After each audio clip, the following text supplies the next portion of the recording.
Hey guys, it is Chris. Just doing a little Q&A, considering a lot of you guys have been asking me a lot of questions about screaming and whatnot. Now don't get too excited here because I'm probably going to disappoint some of you for a second here too. Well, first off, let me start with where I got started as far as screaming and whatnot. I got into heavier music in maybe my last year of high school, really, maybe the last couple years.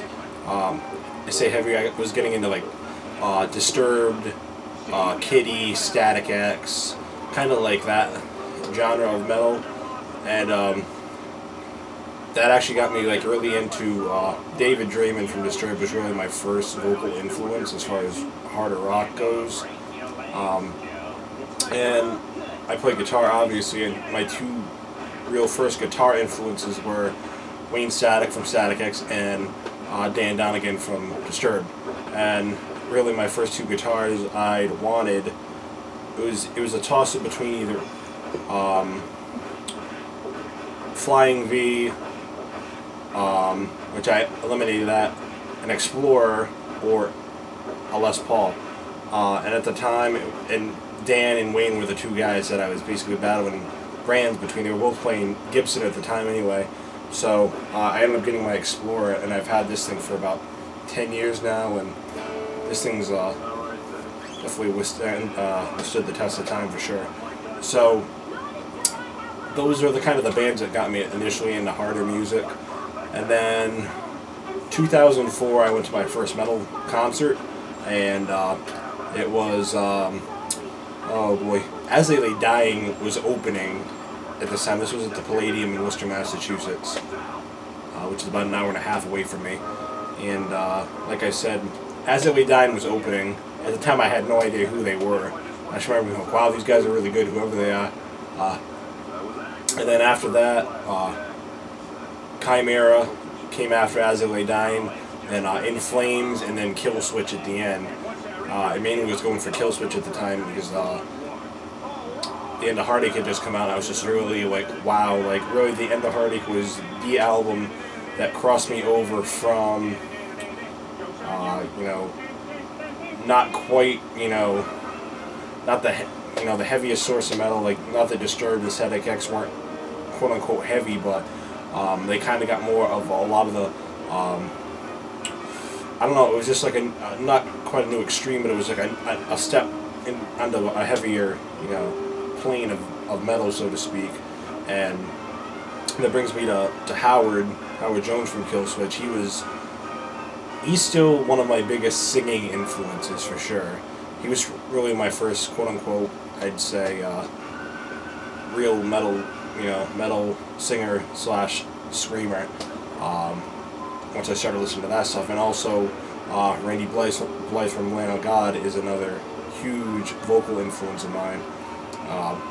Really, to get straight to the point, the Freddy vs. Jason soundtrack for the movie that came out, that had, you know, Lamb of God, that had Chimera, that had Killswitch, that had Mushroom Head, that had Slipknot, that had In Flames. Trigger was the first song I heard by them. Got into so many good bands because of that CD. So that's kind of where I got my start, and then I just progressively got into heavier stuff from there. And I discovered Trivium in like 04 or 05, around that time, and then, you know, they grew on me from there. Another question was, do I have any tips for singing or screaming? Tips are kind of hard, because I have a really hard time trying to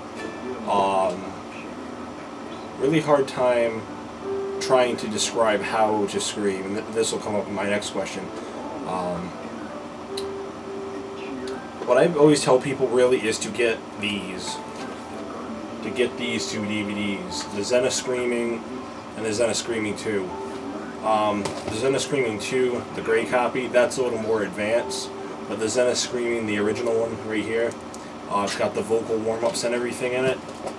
That's a good first step.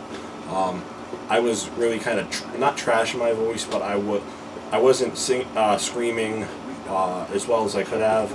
There's really, I've kind of discovered now that for me to scream right, I can get like some of the lowest lows I know of, and like Randy Blythe like highs.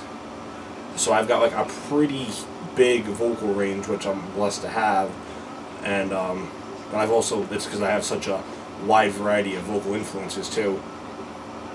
But yeah, that definitely helped me a lot. That, you know, with the warm-ups and learning to, you know, breathe properly while you're doing it, and there's certain techniques, dump, and, you know, any of you guys who've gone through that DVD would know. Matt actually has worked with Melissa, I know, Melissa Cross, who instructs that DVD. I know Randy has, Byron from God Forbid, this, I think Keith from Every Time I Die, there's been countless people who've worked with Melissa Cross. So I definitely recommend those two. But really what I did when I started, because like I said, in high school, when I had that Freddy vs. Jason soundtrack, every day to and from school on the bus, or at least home anyway, I'd have the headphones on. And I remember just listening to 11th Hour by Lamb of God and being like, how does he do this? How does he do this shit? Like, how does he make his voice sound like that? And just over time, and actually, this is a big part of how I learned too, the covers, screaming into my mic, you know, just trial and error of doing that and experimenting. That is a lot of what helped me develop technique and skill too. That's a big part of it. And also performing live with really my one primary band I played a lot of shows with. Yeah, so just do it. Like, try to, you know, learn from your favorite vocalist. Try to do what, you know, make the sound that they're making, you know. That's what I pretty much did. Try to emulate, or, you know, do what they do, but, you know, make your own style from them too. Don't just, you know, copy. You know, you don't want to just sound like another, you know, vocalist. And here's the big question everyone asks, and a lot of people are going to be disappointed for now. Will you please do a tutorial on screaming? No, right now I will not. As well as my vocal covers are coming out, I don't think I could do it standalone. Meaning, I have a hard time doing screaming. Not a hard time, but I'm still not the most confident in screaming without, you know, audio behind it. And I have a feeling that wouldn't go the greatest. I'm getting better at it, in the sense that my biggest problem is I'm slowly getting away from it, but using as much throat and using more of a technique which is in a screaming DVD called Over the Pencil. And that's really what you're doing. It's almost like you're bypassing your vocal cords, which you're not really, you know. Well, I mean, I don't, you know, I'm not gonna get that medical, you know, here, but it's like you're bypassing your throat, so you're not trashing it, and you're going.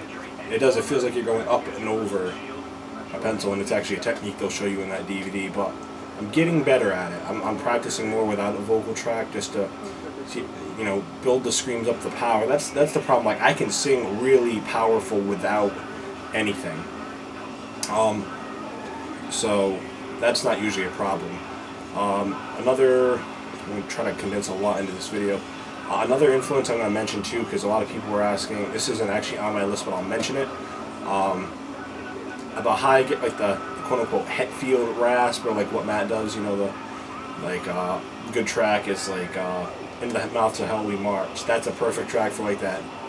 Can't you see? For it is we! Like that, you know, that's not how I'd add more power behind it, but people were sleeping. But like that rasp, all diaphragm. That's another thing they'll teach you in that DVD too, is just, or, you know, try to impose on you. Your diaphragm is where all that power is coming from, and how I just did it right now to, you know, show you that there's no diaphragm in that. That's why there was like no power, and it probably sounded like shit. But yeah, another person who actually uses a lot of diaphragm in their singing is Adam Gontier from 3 Days Grace. He's another big vocal influence of mine. So between him and that, they both use that a lot. Howard doesn't, I don't think he uses, well, I mean, he probably obviously uses diaphragm a lot, but he doesn't have a lot of grip. But there's still a lot of diaphragm, and that's where you get the power from. So that's another thing. I'm hearing clicks in this audio, so hopefully it's... Alright. Oh, this is probably the only time you guys are gonna ever see that I have tones, because I always have headphones on. Just to get it out of the way now, I know Matt gets asked this all the time and he still doesn't know. Although I think Matt's got like the neck size up for me because I have fairly big earlobes as well. These are half-inch right now.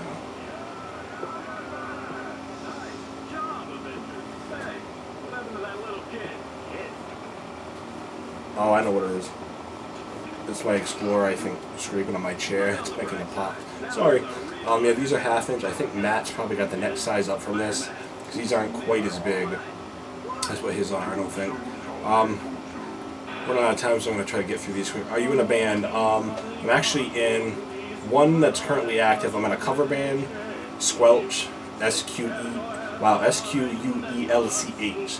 Facebook.com/Squelch Rocks. It's the cover band I'm playing in. I have an original band too, which is kind of taking a hiatus at the moment. I might end up making it just a solo project. That band's name is The Guide Amongst the Deceived. And that's my original metal band. What are my tattoos of? No, I don't know if anyone asked what they were of, but this one is just straight up. I don't even know how well you guys are going to be able to see it.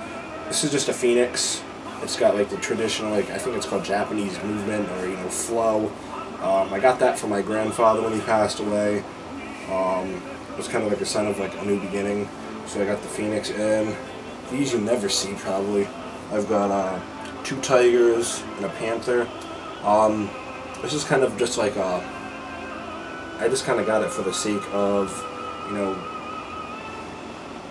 kind of being united with other people, different people. It's just, you take your own meaning from a lot of things. I find that I like to have my tattoos have meaning and not just pick them out of some book, kind of thing. So these are all custom tattoos from Mike at Black Lotus Tattooing, North Kingstown in Providence, Rhode Island. Mike does awesome work. Who am I waving to is the next question. No one asked this, I don't think, but I'm going to address it. Who am I waving to? I'm not waving. I'm waving to all of you. Waving to all of you. I don't really know what happened with that. I think I just got really into that song. So all I just, like I said, I got into like a Tommy from Between the Buried and Me, moment. Just said like the hands started going.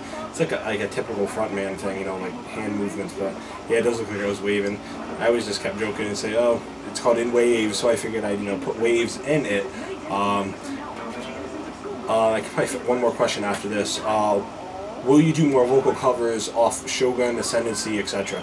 Yes, I'm probably gonna try to do the entire new In Waves album first.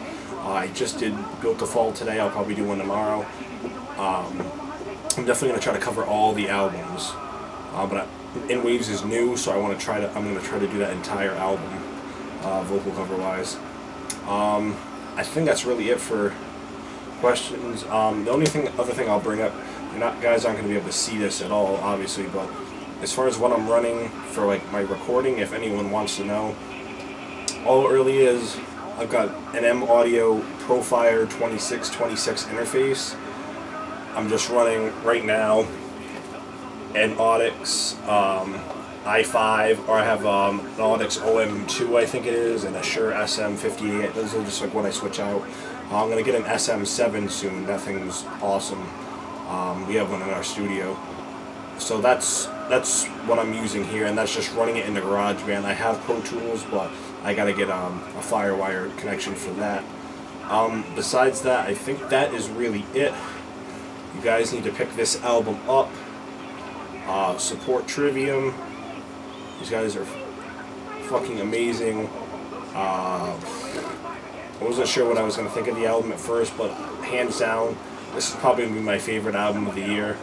I really can appreciate what Matt and the rest of the guys said, and the preparation and the art and everything that went into this album, the concept of Matt just saying, take what you can get from this album.